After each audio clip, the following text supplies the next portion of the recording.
Good morning everyone. ऐसा कहते हैं कि लाइफ इंटरेस्टिंग होनी चाहिए।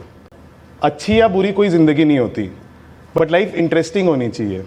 इंटरेस्टिंग बहुत इंटरेस्टिंग वर्ड है, एंड क्योंकि इसमें इंटरेस्ट आता है और मैं डेड पर्सन हूं, मेरे को ये वर्ड और ज्यादा इंटरेस्टिंग लगता है। Why I am harping on this is I believe we are living in very interesting times. हम लोग यहाँ पर सब एज इन्वेस्टमेंट प्रोफेशनल्स मिले हुए हैं। We are discussing investments. Investments is a very futuristic subject, और आज हमारे यहाँ पे बैठे हुए कोई, या फिर वर्ल्ड में कहीं पे भी बैठा हुआ कोई भी आदमी क्लैरिटी के साथ में अगले 5 साल के बारे में कुछ नहीं बता सकता।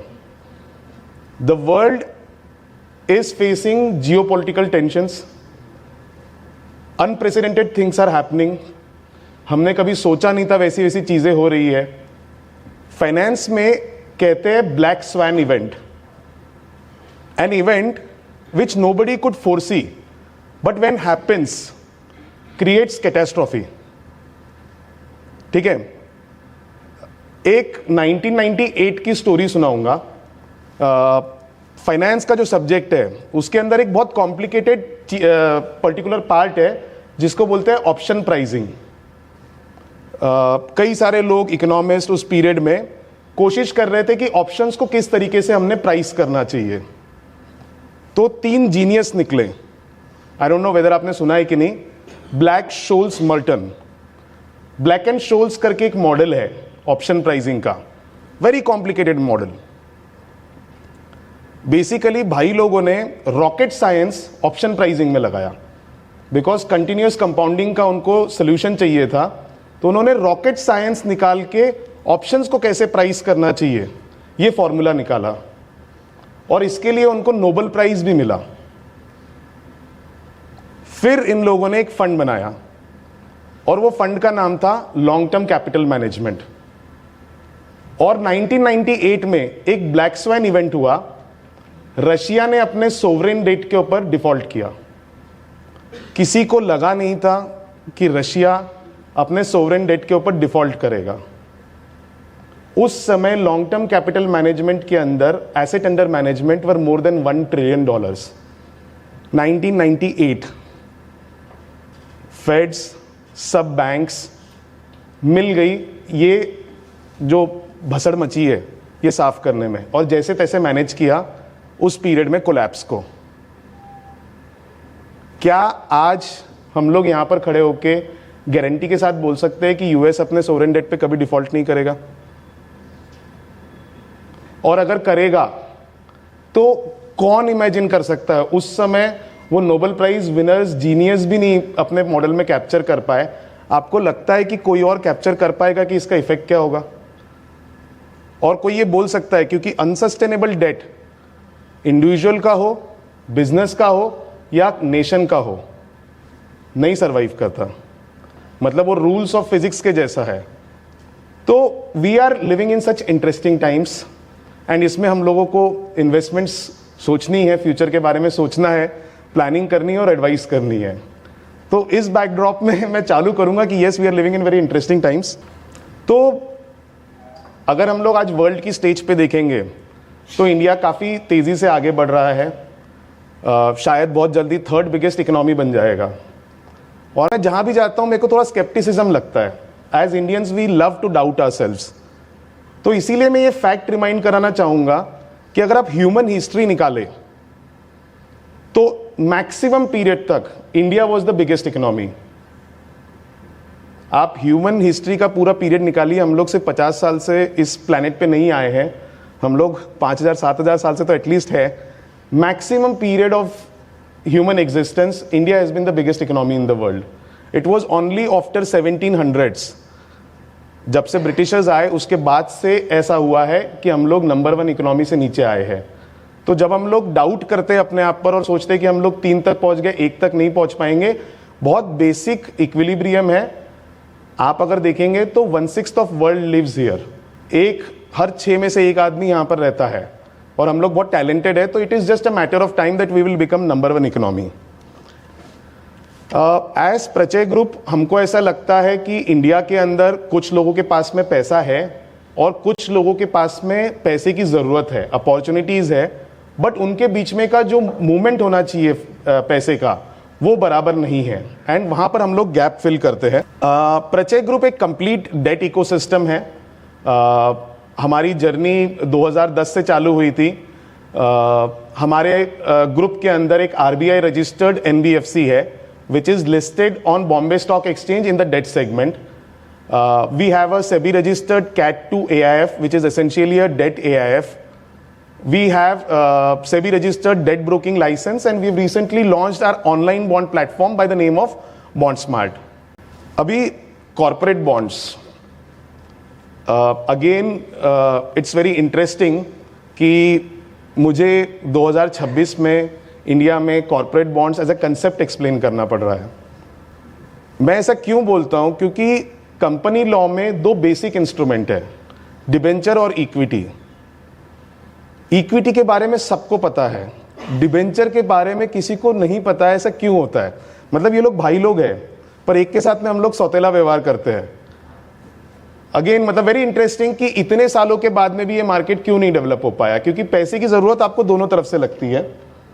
तो जब एक कंपनी ओनर्स से पैसा लेती है जो कि रिस्क में पार्टिसिपेट करते हैं, तो उसको हम लोग इक्विटी बोलते हैं, इक्विटी शेयर बोलते हैं। जब एक कंपनी किसी लेंडर से पैसा लेती है ब्याज पर, तो उसको हम लोग डिबेंचर बोलते हैं या बॉन्ड्स बोलते हैं। It is as simple as that. तो क्योंकि इक्विटी वाले आपके रिस्क में पार्टिसिपेट करते हैं, तो उनके रिटर्न्स वेरिएबल हो सकते हैं, और क्योंकि डिबेंचर्स के जो इन्वेस्टर्स रहते हैं वो आपके रिस्क पे पार्टिसिपेट नहीं करते हैं, तो उनके रिटर्न्स फिक्स्ड रहते हैं। तो अगर आपको सिंपल तरीके से बॉन्ड्स को समझना है तो इसको फिक्स्ड इनकम सिक्योरिटीज कहते हैं। इसमें टाइमिंग कि मेरे को कब कितना रिटर्न मिलने वाला है वो प्री डिटरमाइंड रहता है, यानी इन्वेस्टर को मालूम है कि ब्याज जो कि मंथली हो सकता है, क्वार्टरली हो सकता है, वो कब मिलेगा, किस दिन पे मिलेगा, और मेरा प्रिंसिपल मुझे कब वापस मिलेगा। तो जब ये दोनों चीजें फिक्स्ड होती है, टाइमिंग एंड अमाउंट, तो उसको हम लोग फिक्स्ड इनकम सिक्योरिटीज कहते हैं। तो जिस तरीके से आपके इक्विटी शेयर्स लिस्ट हो सकते हैं स्टॉक एक्सचेंज के ऊपर, उसी तरीके से बॉन्ड्स भी लिस्ट होते हैं और ट्रेड हो सकते हैं। तो these are stock market SEBI regulated instruments. अब अगर हम लोग ग्लोबल व्यू से बात करेंगे कि दुनिया भर में क्या हालत है, तो हम लोग देखेंगे कि दुनिया भर में कई कई जगह पर ऐसा है कि बॉन्ड मार्केट इक्विटी से भी बड़ा है। अगर हम लोग सिंपल नंबर्स में डालें तो इंडिया का बॉन्ड मार्केट अभी ऑलमोस्ट 55 लाख करोड़ के पास में है, और equity market would be somewhere around 400 plus lakh crore. तो ऑलमोस्ट 1/12 के पास में है, जबकि दूसरे कंट्रीज में ये 1.5 टाइम्स मोर होता है। तो इतना पोटेंशियल है इसमें ग्रो करने का। दूसरे देशों में बैंक फाइनेंस से ज्यादा लोग कॉर्पोरेट बॉन्ड्स पे डिपेंड करते हैं जब बिजनेस हाउसेस पैसा रेस करते हैं।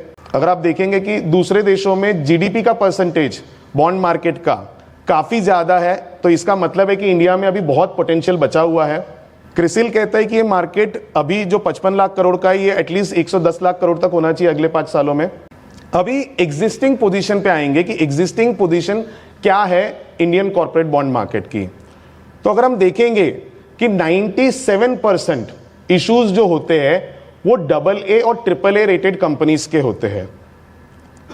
मतलब क्या कि इधर दे आर गवर्नमेंट कंपनीज और they are very very big established corporates. AA and AAA are rating जो एक्सट्रीमली बड़ी कॉर्पोरेट्स को मिलती है।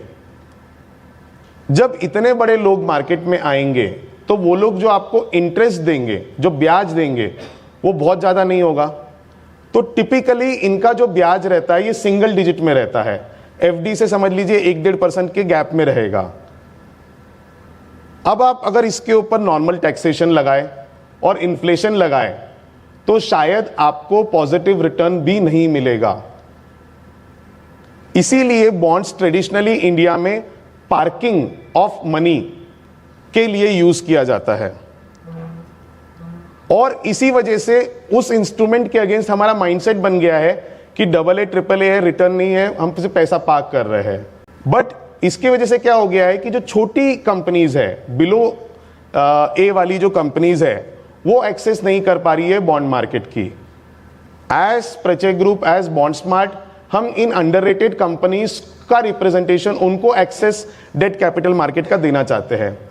जब ये कंपनीज डेट कैपिटल मार्केट को एक्सेस करेगी तो डबल डिजिट रिटर्न्स देगी, which would be really post returns, post taxation and post inflation. तो bonds would no longer be a source of parking of money, it would become an active investment vehicle. अगर आप देखें तो current income या passive income हम लोग कहते हैं, वेल्थ प्लानिंग के अंदर हम लोग कोशिश ये करते हैं कि हमारे एसेट का एलोकेशन ऐसा होए कि हमको रेगुलर उससे कुछ ना कुछ इनकम मिले। और जब क्लाइंट उस चीज के लिए प्लान करता है तो उसके दिमाग में आता है पहला रेंटल प्रॉपर्टीज। अगर आपने रेसिडेंशियल बोला तो 2.5-3% का यील्ड है, अगर आपने कमर्शियल बोला तो 6 से 8% का यील्ड है। ब्याज और भाड़ा ये दोनों basic source of passive income है, रेंटल्स एंड इंटरेस्ट। इंटरेस्ट में अगर आप कॉर्पोरेट बॉन्ड्स में और वो भी हाई यील्ड बॉन्ड्स में सेगमेंट में इन्वेस्ट करते हैं तो आपको जो करंट इनकम मिलती है वो डबल डिजिट में हो सकती है। अगर मैं सिंपल शब्दों में इसको डालूं, समझ लीजिए आपने 1 करोड़ तक का इन्वेस्टमेंट किया है और नेट रिटर्न आपका अगर 12% आ रहा है तो महीने का आपको ₹1,00,000 मिलेगा। इस टाइप की आपके पास में अगर पैसिव इनकम है, आपका एक्टिव अगर क्या कहते हैं सोर्स बंद भी हो जाता है या कुछ प्लस माइनस भी हो जाता है तो भी आपको एक इनकम सपोर्ट मिलेगा। आप अपने चालू कर सकते हैं कुछ खर्चे इससे बांध के। तो हमको ऐसा लगता है कि अभी जो मार्केट है ये 96% इंस्टीट्यूशनल मार्केट है, यानी pension fund, mutual fund, insurance companies, ये लोग पैसा लगा रही है। Only 4% is retail participation. जब ये हाई यील्ड बॉन्ड्स आएंगे और एक इन्वेस्टर को पता रहेगा कि यार मेरे को डबल डिजिट रिटर्न मिलने वाला है और वो भी फिक्स्ड, वो भी मंथली बैंक अकाउंट में, तो उसका इंटरेस्ट इस प्रोडक्ट में जागेगा। अगर हम लोग प्योर नंबर्स से बात करें तो 25 साल का निफ्टी का रिटर्न क्या होगा? अराउंड 14%। अगर आपको इफेक्टिवली फिक्स रिटर्न 14% के पास में मिल रहा है आईआरआर बेसिस पे, तो ये प्रोडक्ट आपके इक्विटी से कॉम्पीट कर रहा है इन टर्म्स ऑफ रिटर्न्स। आपने बचपन में वो कहानी सुनी होगी ना, कछुआ और खरगोश की। तो उसमें वो खरगोश ऐसे ही रहता है, वो फास्ट उछलते रहता है, कूदते फूदते जाता है, आगे निकल जाता है, खाता है, सो जाता है, और कछुआ धीरे धीरे धीरे धीरे चलते रहता है। आखिर में जाके कछुआ जीतता है। Slow and steady wins the race. But कछुए को अगर आप देखोगे तो कितना बोरिंग लगेगा, उसकी स्पीड देख के आपको बिल्कुल मजा नहीं आएगा। वो अगर आप रेस देख रहे होंगे तो आप बिल्कुल कछुए के ऊपर फोकस नहीं करेंगे, आप खरगोश के ऊपर फोकस करेंगे, और वही सब लोग करते हैं। अब कई सारे प्लेटफॉर्म्स है, सेबी ने ये लाइसेंस 3 साल पहले देना चालू किया था ऑनलाइन बॉन्ड प्लेटफॉर्म का। बेसिकली ऑनलाइन बॉन्ड प्लेटफॉर्म एक प्लेटफॉर्म है, digital platform, where you can buy and sell corporate bonds. तो there are more than 50 licences which have been issued. How BondSmart is different is, हम लोग शुरुआत में खुद transaction source करते हैं, हम लोग बिजनेसेस से मिलते हैं, उनकी रिक्वायरमेंट समझते हैं, वो ट्रांजैक्शन स्ट्रक्चर करते हैं, अपना खुद का इन्वेस्टमेंट उसके साथ में करते हैं, तभी हम इन्वेस्टर्स को वो ऑफर करते हैं, और उसके बाद में मॉनिटरिंग करनी पड़ती है तो हम लोग मॉनिटरिंग करते हैं, एंड इफ रिक्वायर्ड हम लोग रिकवरी भी करेंगे। तो हम लोग हमारी स्किन इन द गेम डाल रहे हैं जिससे कि ये मार्केट क्रेडिबली ग्रो हो। अब वाई प्रचय ग्रुप, अगर ये इमर्जिंग अपॉर्चुनिटी है, why Prachay group is a right partner for you to get associated is, इस बिजनेस में जो रिक्वायर्ड 3 स्किल्स है, हम लोग तीनों में एक्सपर्ट्स है। पहला चीज है बिजनेस फाइनेंस, कि भाई आपने बिजनेस में अगर पैसा लगाया तो वो किस तरीके से वर्क करता है।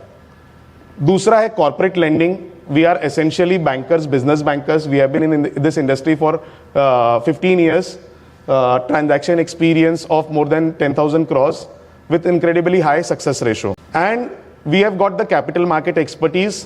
किसी भी कंपनी को भी अगर क्या कहते हैं डिबेंचर्स इशू करने रहेंगे तो किस तरीके से इसका कंप्लायंस किया जाता है, किस तरीके से ये ट्रांजैक्शंस को स्ट्रक्चर किया जाता है और किस तरीके से इन्वेस्टर्स तक पहुंचाया जाता है, ये हमने खुद ने किया हुआ है। There are very few companies in the country, I think it would be less than 150, जिन्होंने खुद के पब्लिक इश्यूज निकाले हैं बॉन्ड्स के। उसमें से प्रचय कैपिटल एक कंपनी है। अभी इन्वेस्टर्स को क्या मिलेगा? एक तो ये पैसिव इनकम है, आपको वरी करने की जरूरत नहीं है अपने इन्वेस्टमेंट्स के बारे में, मार्केट ऊपर जा रहा है, नीचे जा रहा है, मैंने एंट्री करनी चाहिए, स्टॉक में एग्जिट करनी चाहिए। तो ये ट्रूली पैसिव इन्वेस्टमेंट है। इसमें रिटर्न्स जैसे मैंने आपको बताया टाइमिंग और अमाउंट दोनों फिक्स्ड होती है। रिटर्न्स हाई यील्ड बॉन्ड में एज गुड एज इक्विटी है। They are listed, stock exchange की मॉनिटरिंग है, सेबी की मॉनिटरिंग है इन इंस्ट्रूमेंट्स के ऊपर। They are tradable. अगर आपने क्या कहते हैं कोई बॉन्ड में इन्वेस्ट किया तो पहले लिक्विडिटी कम होती थी, तो उस वजह से आपको एग्जिट के ऑप्शंस नहीं मिलते थे। बट जिस तरीके से मार्केट अभी डेवलप हो रहा है, लिक्विडिटी धीरे धीरे फ्रेमवर्क बढ़ रहा है, इंप्रूव हो रहा है, तो आपको अगर एग्जिट करना है तो आप बिटवीन द टर्म सेल करके भी एग्जिट कर पाएंगे। आपका अमाउंट पूरे पीरियड तक स्टक नहीं रहेगा। अभी अगर हम लोग देखेंगे कि इंडिया में अगर हमको म्यूचुअल फंड बेचना है तो एक बहुत बड़ा नेटवर्क बन चुका है। सिमिलरली इंश्योरेंस का भी एक बहुत बड़ा नेटवर्क है। प्रॉपर्टी ब्रोकिंग या हम लोग चैनल पार्टनर्स बोलेंगे, उसका भी एक बहुत बड़ा नेटवर्क है। पर जहां पर बॉन्ड की बात आती है तो कोई स्पेशलाइज्ड नेटवर्क नहीं है।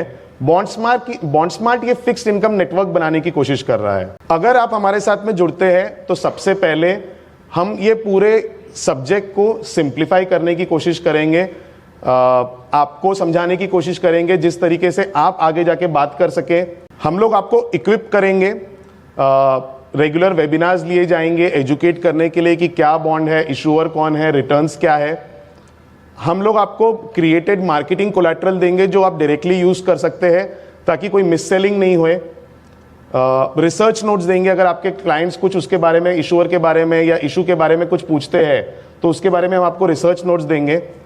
एक डिजिटल प्लेटफॉर्म देंगे जहां पर आप लीड जनरेशन से लेके फाइनली अपना कमीशन भी वहीं से ही ट्रैक कर सकते हैं। मतलब प्रचय ग्रुप या बॉन्ड स्मार्ट इस मार्केट में अलग इस चीज से रहेगा कि हम लोग ज्यादा से ज्यादा पेपर सोर्स करेंगे, एक्सक्लूसिव डील सोर्स करेंगे, बिकॉज हम लोग essentially by nature business bankers हैं, हम लोग क्रेडिट के लोग हैं। काफी सारे यूज केसेस है, आप कहां कहां पर बॉन्ड्स को यूज कर सकते हैं। अगर आप हमारा सोशल मीडिया हैंडल फॉलो करेंगे तो बहुत सिंपल तरीके से हमने एक्सप्लेन किया हुआ है कि इन्वेस्टर्स के लिए कहां कहां पर बॉन्ड्स सूट करता है।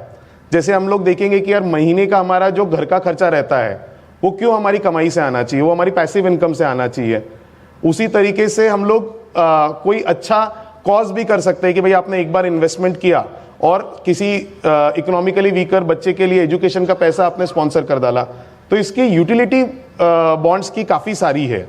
हम लोग अपने क्लाइंट्स को पहले तो पैसिव इनकम क्रिएट करने में हेल्प कर सकते हैं, जिससे कि वो धीरे से अपने फिक्स्ड एक्सपेंसेस जो है वो पैसिव इनकम से मीट करे। और जब आपकी पूरी फिक्स्ड एक्सपेंसेस पैसिव इनकम से मीट होती है तो उस पॉइंट पे आप फाइनेंशियली इंडिपेंडेंट बनते हैं, आप फाइनेंशियल फ्रीडम अचीव करते हैं। तो अगर आपको किसी क्लाइंट को हेल्प करना है कि भाई वो फाइनेंशियली इंडिपेंडेंट बने, तो उसको इतना आप पैसिव इनकम का सोर्स क्रिएट करवाइए ताकि उसके रेगुलर एक्सपेंसेस के लिए वो किसी दूसरी चीज पे डिपेंडेंट नहीं रहे। That's it from my and. I hope the session is good. In case any of you have any questions, I would be very, yeah. So what is the typical liquidity cycle starting from 1 month? What are the minimum tenure of the bonds? So tenure of the bonds really vary. मतलब it depends on the issuer. अभी जो अगर आप अपना bond market देखेंगे typically तो इसके अंदर mostly NBFCs are raising money. Actual corporates are not raising money. NBFCs are in the business of trading money. So they can give you flexible tenures, 1 साल से लेके 3 साल 5 साल तक का भी रहेगा उसके अंदर। जब जेन्युइन बिजनेसेस आएंगे तो I believe it would depend on the end use. Businesses को फायदा क्या होगा कि मेरे को थोड़ा लॉन्ग टर्म पैसा मिले और फिक्स्ड इंटरेस्ट पे मिले, तो आइडियली 3 से 5 साल तक की इसमें टेन्योर होती है। बट अगर लिक्विडिटी बढ़ गई तो आपको अर्ली एग्जिट्स मिल जाते हैं, और अभी लिक्विडिटी बहुत बढ़ रही है। हमारे खुद के प्रचय कैपिटल के जो बॉन्ड्स है उसकी आप लिक्विडिटी चेक करिए, एनुअल मतलब मंथली बेसिस पे अच्छा खासा टर्नओवर हो रहा है, बाइंग एंड सेलिंग हो रही है। तो अगर लिक्विडिटी है तो टेन्योर मैटर नहीं करता है, मतलब ऐसा क्या। यस सर, बिकॉज मैं मेरे सोसाइटी के ऑफिस के इसमें रहा हूँ कमिटीज में। इसमें चैलेंज क्या है कि अगर हमारी हाउसिंग सोसाइटी रहती है तो इनकम टैक्स में एक सेक्शन है कि अगर आपने शेड्यूल्ड बैंक के साथ में लगाया तो इंटरेस्ट के ऊपर आपको टैक्स नहीं पड़ेगा, वरना अपने ही पैसे के ऊपर अपने को ब्याज देना पड़ेगा एक्सपेंसेस करने के सोसाइटी के पहले। तो वो एक कैच है जिसकी वजह से हाउसिंग सोसाइटी नहीं करेगी। बट अगर आप देखेंगे तो इसमें आपको पोस्ट टैक्स भी ज्यादा रिटर्न मिल रहा है। हाँ, कोई भी कर सकता है सर, इसमें बिल्कुल ट्रस्ट कर सकती है। ये है क्या ट्रस्ट में, ट्रस्ट का जो पैसा है वो इन्वेस्ट करने के लिए ये है क्या कॉम्प्लिकेटेड? नहीं सर, अभी क्या है बेसिकली आज का जो आप अगर रेगुलेटरी फ्रेमवर्क देखेंगे तो जो अपने प्रोविजंस बने हुए हैं, अगर प्रोविजन होगी भी ना बॉन्ड में तो वो AA एंड AAA बोलेंगे। आप इंश्योरेंस कंपनीज की रेगुलेशंस उठा के देखेंगे, पेंशन फंड की देखेंगे, तो गवर्नमेंट ने ही बोल के रखा है AA के नीचे करना नहीं है। माइंडसेट गवर्नमेंट ने बनाया हुआ है। तो मेरे हिसाब से आप जब जाएंगे रेगुलेशंस में, if at all it is allowed, तो वो AA के नीचे आपको करने नहीं देंगे।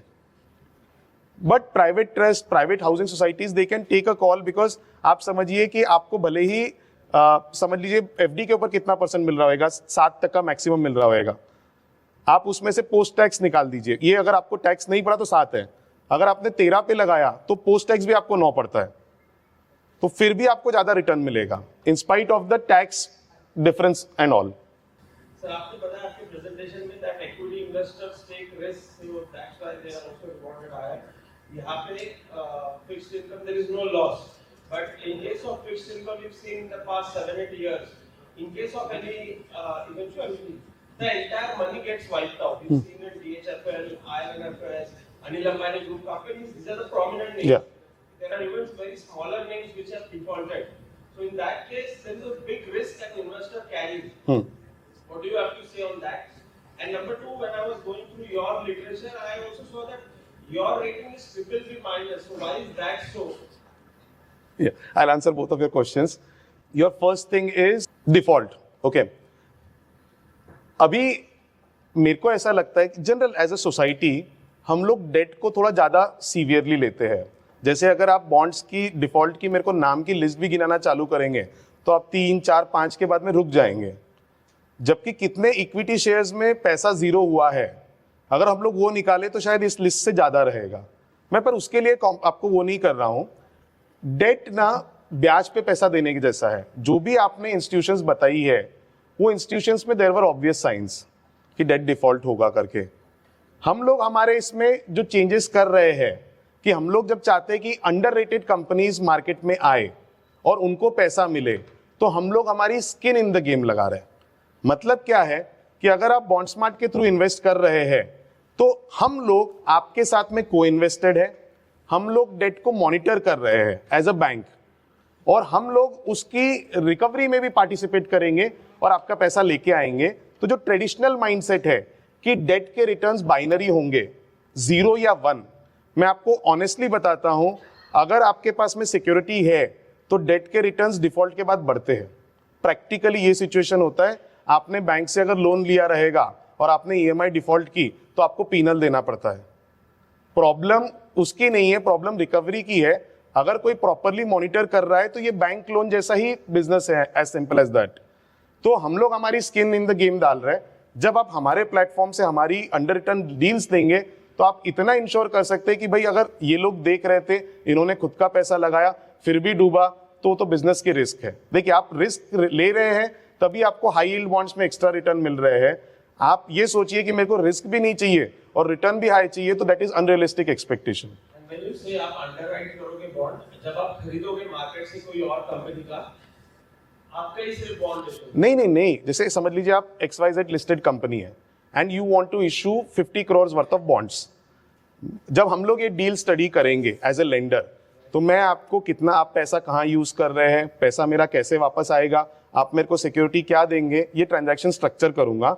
50 करोड़ में से 10 करोड़ मैं अपना लगाऊंगा और 40 करोड़ के लिए मैं इन्वेस्टर्स को बोलूंगा कि आप हमारे साथ में को इन्वेस्ट करिए। और वो 10 crore all float in the end of yes, उसी को यस अंडर राइटिंग आप सेकेंडरी मार्केट में नहीं बेचेंगे। अब मैं आपके दूसरे वाले क्वेश्चन पे आता हूँ। क्रेडिट रेटिंग हमारी क्रिसिल से है, BBB- है, बट क्रिसिल से है। पहली चीज तो वो सबमिशन करूंगा, जिनको थोड़ा बहुत डिफरेंस समझता है वो अप्रिशिएट कर लेते हैं।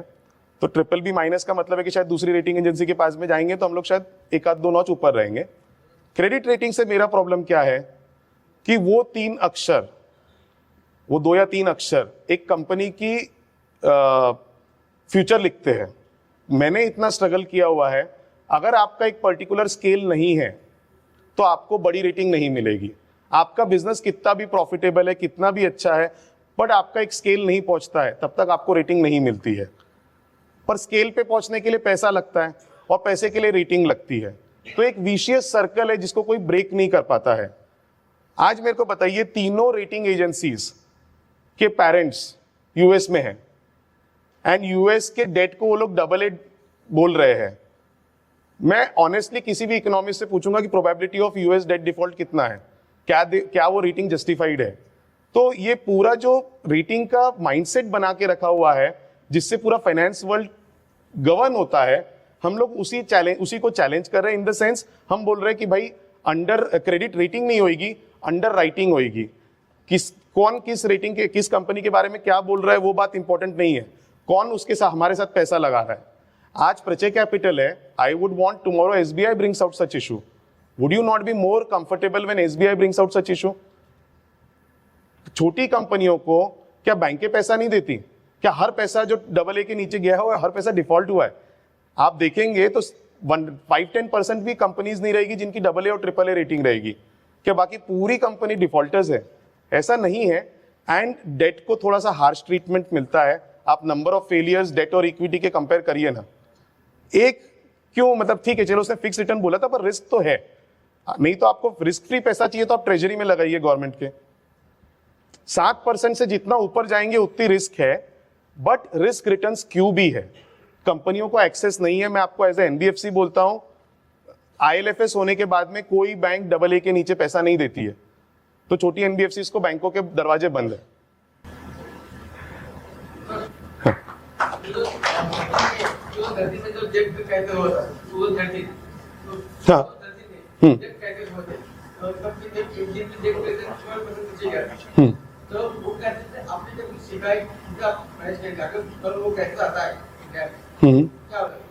सर देखिए, डेट का जो ट्रीटमेंट है, डेट में आगे पीछे हो सकता है, पर अगर आपका एसेट में सही पैसा लगा हुआ है तो आपको पैसा मिलेगा। अगर सही प्रमोटर है और सही जगह पैसा लगा हुआ है तो आपको पैसा मिलेगा। थोड़ा आगे पीछे हो सकता है।